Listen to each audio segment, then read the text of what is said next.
क्या एक बच्चा जो अपने पिता के साथ घर घर जाकर अनाज मांगता था, वो एक दिन करोड़ों की कंपनी बना सकता है? ये कहानी है रेणुका आराध्या की। कर्नाटक के बेंगलुरु के पास गोपसंद्रा गांव में उनका जन्म हुआ। उनके पिता मंदिर में पुजारी थे। दिन भर की कमाई कभी 1 रुपए या 2 रुपए होती थी। पेट भरने के लिए उनके पिता घर घर जाकर चावल और अनाज मांगते थे। छोटा रेणुका भी उनके साथ जाता था। कई रातें ऐसी होती थीं जब उन्हें भूखा सोना पड़ता था। स्कूल जाना भी आसान नहीं था। फीस देने के पैसे नहीं थे। इसलिए रेणुका शिक्षकों के घर झाड़ू लगाते, बर्तन धोते, घर साफ करते। लेकिन फिर भी पढ़ाई पूरी नहीं हो सकी।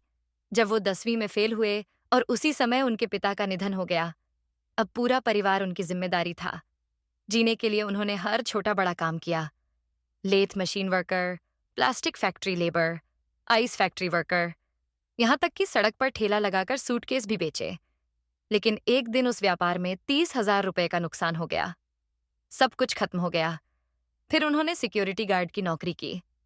महीने की सैलरी 600 रुपए।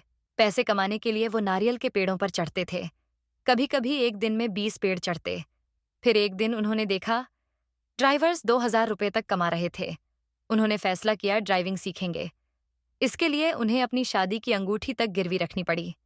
लेकिन पहले ही दिन उन्होंने कार गेट से टकरा दी। नौकरी उसी दिन खत्म। हताश होकर वो मंदिर गए और सीढ़ियों पर सिर पटकते रहे। उन्हें लगा जिंदगी अन्याय कर रही है। लेकिन उन्होंने हार नहीं मानी। आखिरकार उन्हें ड्राइवर की नौकरी मिल गई। कभी कभी उन्हें बहुत कठिन काम भी करने पड़े। उन्होंने भारत भर में लगभग 300 मृत शरीरों को एक शहर से दूसरे शहर पहुंचाया। इन्हीं यात्राओं में उन्होंने बिजनेस सीखना शुरू किया। ग्राहकों से बात करके, अखबार पढ़कर और खुद से इंग्लिश सीखकर। फिर 2000 में उन्होंने अपनी पहली कार खरीदी, टाटा इंडिका। यहीं से उनकी असली यात्रा शुरू हुई। 2006 में उन्होंने एक स्ट्रगलिंग टैक्सी कंपनी खरीदी और उसका नाम रखा प्रवासी कैब्स। धीरे धीरे कॉर्पोरेट क्लाइंट्स जुड़ने लगे।